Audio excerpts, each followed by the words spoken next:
Coming up tonight on YCU News, New Hampshire Executive Counselor Ray Burton died early this morning at his home in Bath.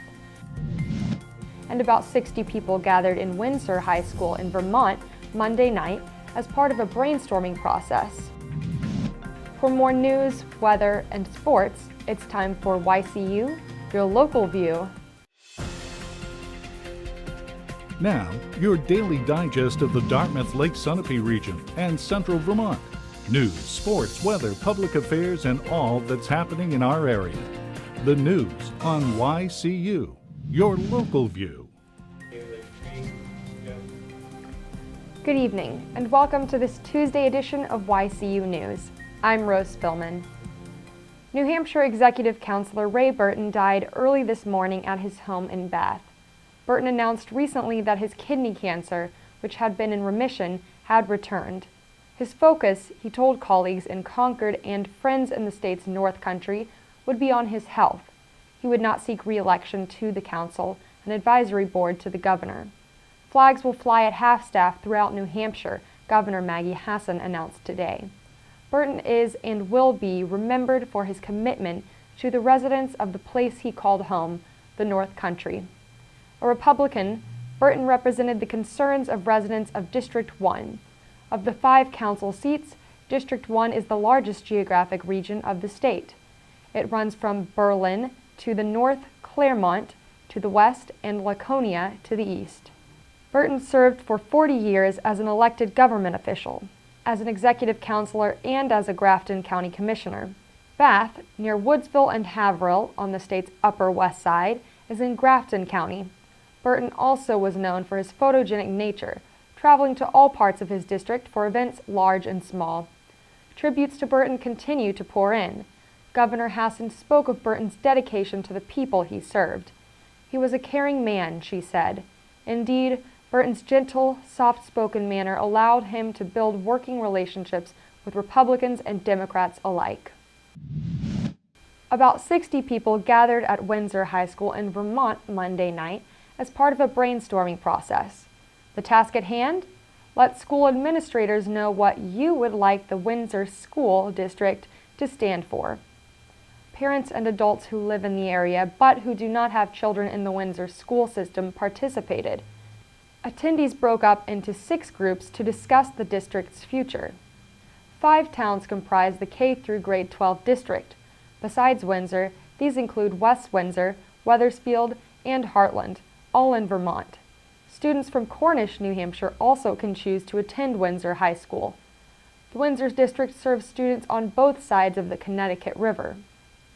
Each of the 6 groups reported to the entire group on a range of school-related issues. Questions adults answered per group were, what would your child's ideal school day or school year be like? And what personal qualities do you want your child to gain and use as a student and later as an adult? The answers included incorporating the arts into the curriculum, developing empathy for other students and citizens, and gaining confidence in one's abilities. Windsor School District Superintendent David Baker said after the meeting he was pleased with the night's turnout. We had no idea how many to expect, and the fact that it was such a great turnout tonight, I thought maybe if we could get 15, 20 people, that would be great. To show almost 60 people here tonight, that's great, because it looked like it was a broad sector of the community too. People without children, people with children, people that were just business owners. The town manager was here. I mean, that was just a great to have that whole wide variety of people here. It's gonna really help the board, I think, put the final touches on a plan. It was great. Baker and school board members will review Monday night's forum results. With the budget season coming up, it will help with classroom planning and curriculum. Sometime in January, another forum could be held where community members meet again with Baker to chart the district's future. Vermont Governor Peter Shumlin and leaders of Vermont hospitals will work together to expand Vermont Health Connect. Vermont Health Connect is the name of the exchange where Vermonters can choose a medical health insurance plan. Under the Affordable Care Act, citizens in each state must choose a health insurance plan. Vermont is one of several states to design its own exchange. Other states, including New Hampshire, chose to let the federal government design its exchange. There have been difficulties across the nation in signing up, due mainly to computer delays or glitches. Today's move by Shumlin and Vermont hospital leaders is aimed to guide residents through the sign-up process. By reaching out to Vermonters, the plan is to get more residents signed up for health insurance. Shumlin, in a press release today, said 18 hospitals are working with his office. Outreach to residents will include contacting residents by phone and TV commercials. Community meetings will be held where people can ask questions about the healthcare exchange. Called navigators, employees trained to provide one-on-one help with sign-up will be available at offices throughout Vermont. The goal of signing up for health insurance is to reduce costs by dissuading people from using the emergency room as a regular doctor's office. Encouraging people to go for well visits, where health problems can be treated before they become worse, also is a goal of the new health insurance program.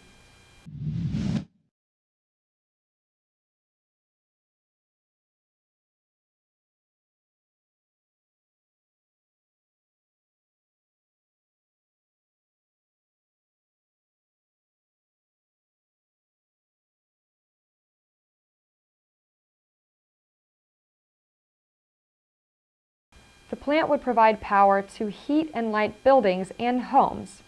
At a Monday night meeting in Springfield, the Associated Press reports, a lengthy report issued Friday was reviewed by town officials.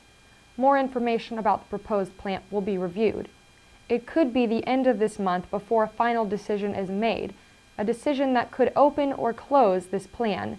Springfield town officials approved earlier the plan presented by its two developers. The Vermont Agency of Natural Resources has issued an air quality permit. Now Matt McDonald will have a look at our weather for the next 5 days, and he'll take a look at local high school sports. Thanks, Rose. Tomorrow we have a high of 35 degrees with lows in the 20s. Thursday we'll have highs in the mid-40s with a low of 24 degrees. Friday we'll have a high of 49 with lows in the upper 20s. Saturday and Sunday will have highs in the upper 40s with a low of 27 on Saturday and a low of 35 on Sunday. If you're in the Newport area on Friday, check out the Evening of Shorts, 11 one-act plays showing at the Newport Opera House starting at 7 p.m. And now it's time for a look at some more tournament games featuring our local high schools. Another weekend game was the Vermont Division III Football Championship at the Neutral Field in Rutland as the number 1 Woodstock Wasps took on the number 2 Mill River Minutemen. After a disappointing first half, the Wasps had their work cut out for them, trailing 13-0. The defensive struggle on both sides held sway until Woodstock finally got on the board with 3:37 left in the third quarter as Oliver Kaya made this 3-yard touchdown run, but the Wasps were denied the extra tally as they missed the point after kick. Their defense held tough, giving them the opportunity at 4:12 in the fourth quarter to tie the game up as Sam Cole made this 3-yard run and with the successful extra point pushed the game into overtime. For a team that had scored 95 points in their 2 previous tournament games and had not lost in 31 gridiron matches, you had to think that they were going to make a game of it, and they did. Congratulations, Wasp, for another great season. On Sunday, the number 5 Sunapee Lakers boys soccer traveled to Bill Ball Stadium in Exeter to take on the number 3 Derryfield Cougars. The final score was 1-0, giving our Lakers the runner-up trophy and a pretty good finish for a number 5 seed. Congratulations. I'm Rose Spillman for YCU, your local view. Good night.